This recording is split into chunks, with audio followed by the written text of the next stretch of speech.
Hey,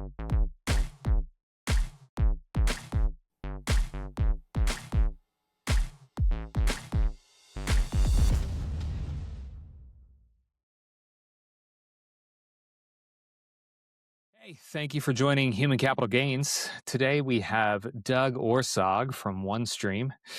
Doug, we're going to jump right into it today. So, spending in finance is really set to explode in 2026. But at the same time, only 1 in 3 CFOs say that they've actually deployed AI successfully at scale to date. So, what do you think is really driving this urgency right now for CFOs? And why does 2026 feel like a tipping? Yeah, I think there's a little bit of fear of missing out. Everybody else is doing it. They're reading the Wall Street Journal. They're looking at all their peers, and everybody's doing it. And they're not exactly sure how they should be doing it. Prior to ChatGPT 4.0 coming out, AI was more of a programmatic thing. You had your data scientists, you bought your infrastructure, you had a program around it. With the explosion of the do-it-yourself or the hobbyists, everyone feels they need to do it right now. They're going to be behind. And so they're jumping in. And when we talk to CFOs, it's like, I have to do AI. And we ask, well, what does that mean? And they're like, well, you tell me what that means. And so there's a lot of just taking the first thing that comes, and they replace the idea of being programmatic and building it like they were years ago before the explosion, the democratization of it. And now all their people are touching it. Let's figure out, how do we make that work? And so you've gone from programmatic to really trying to get an application to try to do it. The issue is the programmatic may have been expensive, may have taken more time, but they actually were getting somewhere with that. Now they create something and it's like, well, how do we make this work? How do we monetize this? And they're not going in with the malice of forethought that we need to measure this. And so I think that's what's driving it. Now everybody else is doing it. We can do this. And I haven't really seen this. We can get rid of people if we do it. And like I said, I'm not seeing that. I'm seeing it enhancing people. I'm seeing it making people's jobs better, but they're scrambling looking for an ROI. They're not getting an ROI from that application itself. So they're reverting to the ROI needs to be descaling with my people. Does that make sense, Gary? Makes a ton of sense. And we're If I seeing could that in the follow up, market too. yeah, if I could follow up on that, I think that's a really interesting point, Doug. So when I was sort of at Gartner, we did this big, sort of survey on CFOs, and one of the piece of advice we would give them, and I'm sure Gartner's still giving them, is that like, you as a CFO need to get ahead of this AI thing, because an increasing percentage of budgets, not just the finance budget, but functional budgets, are being dedicated to AI. And how are you going to evaluate sort of like what the winners and losers are, like what you choose to invest in? And to your point, we see all this experimentation, all these like use cases. So what advice would you give to a CFO in terms of, if they're looking at maybe a function of the business they're not like, they don't work day to day with, or they're not intimately involved with? What advice would you give them in terms of identifying what are those use cases that actually deliver like and improve the business? And maybe aside from just the typical promise, if we're going to like save money by reducing headcount, like what kind of other metrics would you look at or advice? Well, it's the first thing is like, yes, this is real. This is happening. A lot of CFOs are going, hold on a second. This is technology. I'm a numbers guy. Why am I in charge of this technology? And what we're seeing is overwhelmingly, like 75% CFOs, this falls on their plate. Now, part of it's because the data elements, part of it's because there's so many finance applications for it. It's numbers. The finance guys control the numbers. So first of all, this is happening. You've got to do something about it. You can't just let the hobbyists run wild. So what do you do? Let's start with your strategic plan. Go back to your strategic plan and put it in the plan. We are going to improve this with AI. Start with, what are you trying to attack? Make it programmatic. Maybe not the big program where you got a bunch of data scientists and went out and got data bricks and built something for 4 or 5 years, but pick a problem you're trying to solve. And that's what we're seeing. Hey, our inventory, our DIOs are going through the roof.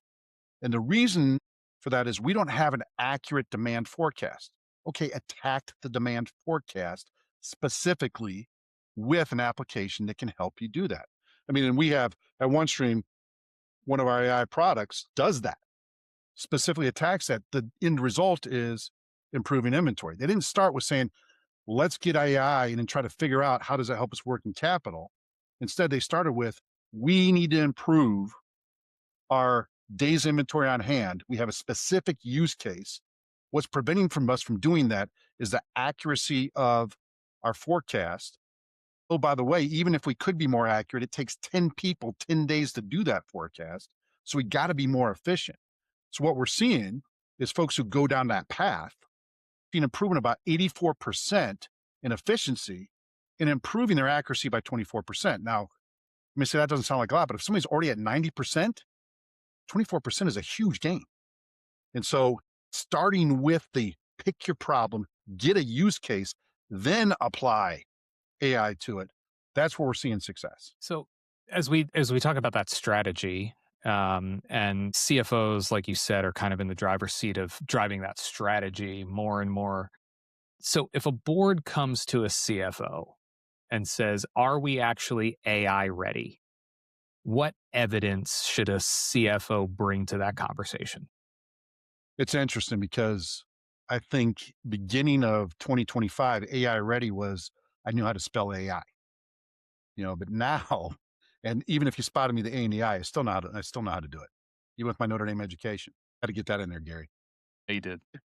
But there's I but won't. I won't hold it against you. I won't hold it against you. thanks, Marco. Uh, Now it means, do I have people that actually can use this? Have I thought this through and what's my plan? And what's my plan from point A to point B? It's not, hey, we have Copilot. Hey, Microsoft gave us extra license to Copilot. Let's go out and do stuff. It's really having a plan. And this goes back to a little bit what I said before. Starting with my strategic plan, I'm going to solve this problem. And here are the tools I need to solve that problem, whether it's an application, whether it's training of my people, whether it's AI ready people. And I'm seeing a little bit of a flip here where, let's say in 2025, it was just younger kids who were just used to natively being on and had adopted AI quickly. I think what you've seen is the broader workforce realizes how important this is, and they are intentionally reskilling themselves. So anything you can do as an executive to accelerate that means you're AI ready. So if a board came to me as a CFO, and first of all, I'd question any board to hire me as a CFO, but that's a whole different story. But a board comes to me and I'm the CFO, here is what we're attacking AI with. That's the number one thing. Number two is here are the tools we're doing, and my workforce is going to be ready because of X, Y, and Z. Makes it sound easy. A lot of heavy lifting in there, a lot of education in there, but those are the people that we're seeing are being successful when they're adopting AI. Yeah, if I can double click on that, workforce readiness piece, I think my kind of thesis behind a lot of this is that you see AI being touted as sort of a human capital replacement, right? The robots are going to take everybody's job. And that usually, I think that's kind of like, it's an easy story to tell. Like you go to the board and we're going to invest in this. Like, what's the return? Are we going to reduce our headcount? Like, I haven't seen it anywhere. I don't think anyone's seen it anywhere. And so if you look at like what OneStream does, right? Not to like make this an infomercial or anything like that, but like your tool is That's very okay if you much do. like, but your tool is very much like the thesis, and correct me if I'm wrong, but like the thesis behind what you guys do is just like enabling better performance out of your people with like AI adjacent tools that like unlock all this value with the people that you have. Right. And so I think that that augmentation versus replacement story is just a much harder one to tell, right? Because it's a lot easier to say like, oh, we're gonna like get rid of these people and put in these robots versus like we're gonna take our people and making them fundamentally better by creating all this additional capability. So then the question is, well, how do you do it? Like, what does a great learning path look like? How do you upskill these finance teams to really make them sort of AI adjacent, like augmentation ready versus like even that, like in terms of how you communicate this out versus the fear of them just training the robots to do their job. Yeah, I think there's a couple things there. I think, first of all, it's very popular to scare the heck out of people with saying, no one will ever work again. I think I saw an Elon Musk thing blurb somewhere. It's like, no one will work 10 years from now. Now, first of all, personally, I'd love that because I'll be at the age where I don't want to be working. But taking that aside, it's what we've seen with our agents, for instance, is It takes a task, a specific task, and now you're 90% more efficient. You're not no longer taking the document and matching it to the Excel spreadsheet. What you're doing is you're actually going in the system and you're doing both and getting something out. So 90% improvement in time it takes to do that. Well, now I'm making decisions I couldn't make before. And so the enhancement is the key, but you got to ask the question up front. What my team, what we do is when we talk to folks about how are you going to take advantage of the capabilities, how are you going to improve? And I'll make this general. You got to ask the question of what do you want to do today? And if all you want to do today is what you're going to do in perpetuity, yeah, maybe a robot would work there. But I'm doing this today and I want to improve tomorrow. And it takes a level of imagination that I don't think a lot of companies necessarily have because it hasn't been able to be done before. But if I eliminated this process, a 90% improvement is essentially eliminating this process. The reason people are doing this process is so they can make a decision. Now I can make that decision times 10 as opposed to times one. And so that's where the enhancement comes, but it requires a level of imagination in the CFO suite. It requires you to take a step back and ask, what would it be? And dream a little, which, listen, as a CFA and a CPA, I don't think I'm allowed to do that, but dream a little and think about, if I could, what would I do? And start from there and work backwards from there about why do we want this tool, what we want this tool to do, as opposed to, look at this magic trick this tool does. Wouldn't it be cool if I didn't have to have people perform this magic trick?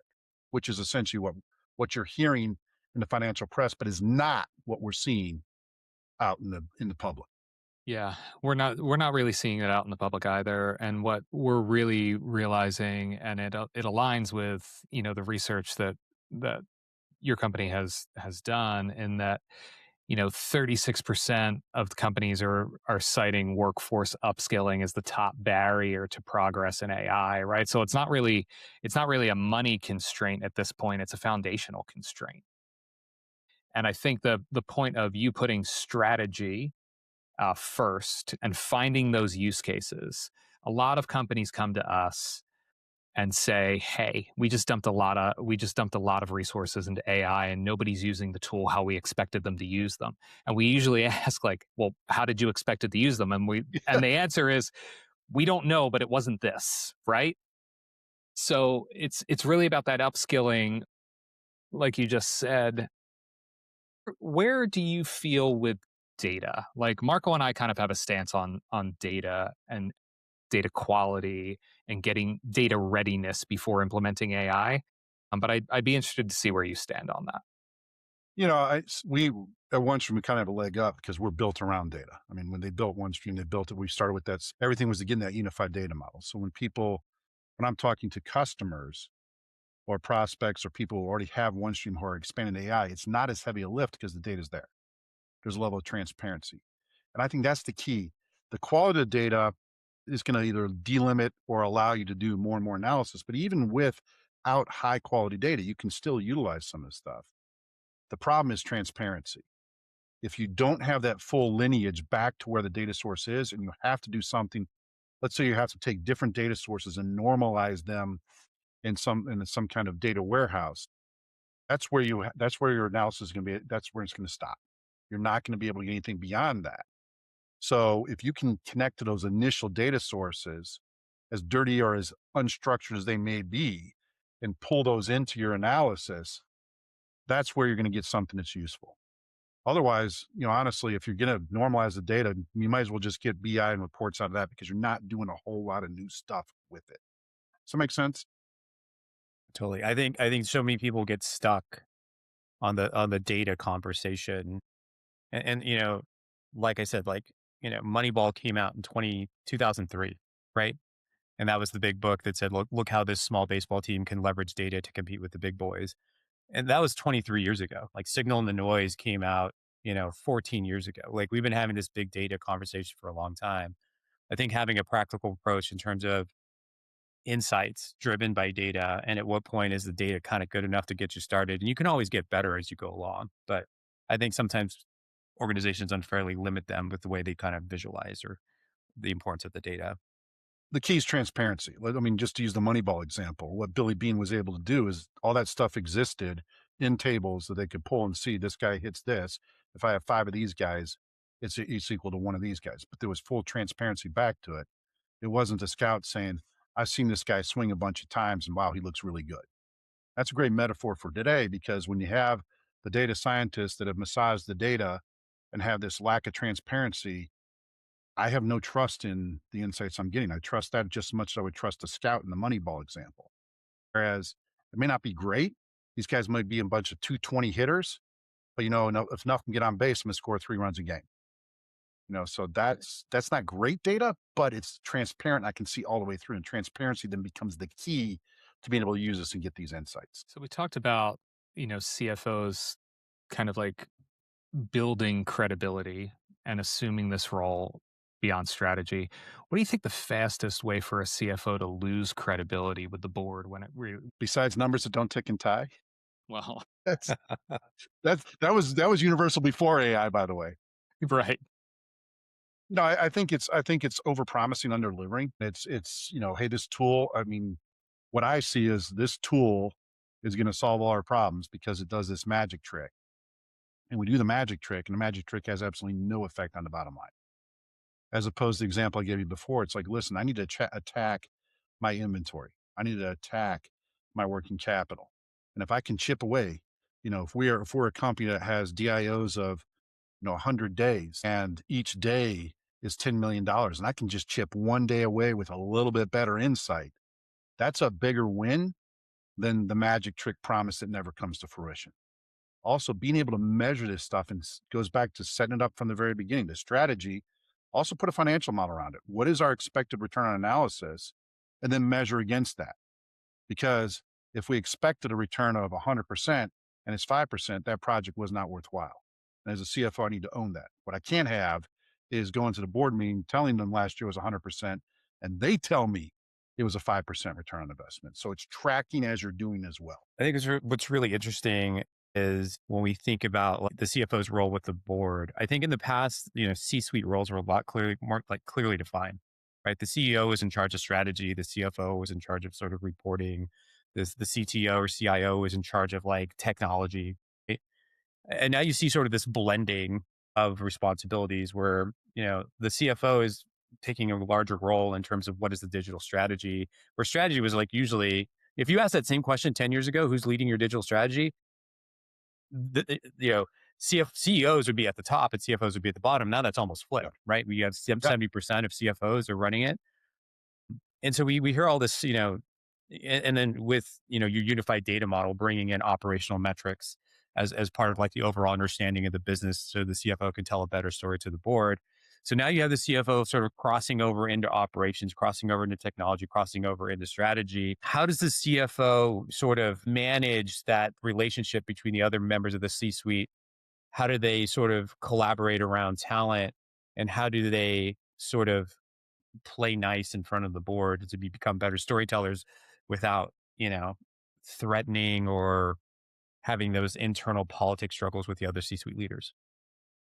Yeah, you got to be careful. I mean, it's interesting that, to your point, before big data was a thing, before SaaS was a thing, and I kind of blame SaaS, software as a service, for this because it kind of democratized it. You no longer needed the IT department to give us applications. We could start buying them, and as a CFO, I could start moving a little bit more quickly. And hey, if I need something to help me out with planning, I'm going to go out and get it. If I need something to help me out with my clothes, I can go get it. If I need something with reporting, I can go get it. I don't have to go through that 5-year cycle of waiting for IT to get me something. Well, now I'm delivering insights that before I couldn't, that I didn't know. And oh, by the way, there's this other information out there that maybe a little bit less structured, certainly less durable than that finance information, the operational information. But I can ingest pieces of that and get insights from that. So that's kind of evolution to today. Now it's okay, Mr. CFO, you can do all this stuff. You have these answers. What do they mean? And that's where it's just hasn't been natural until more recently that the CFO be that storyteller.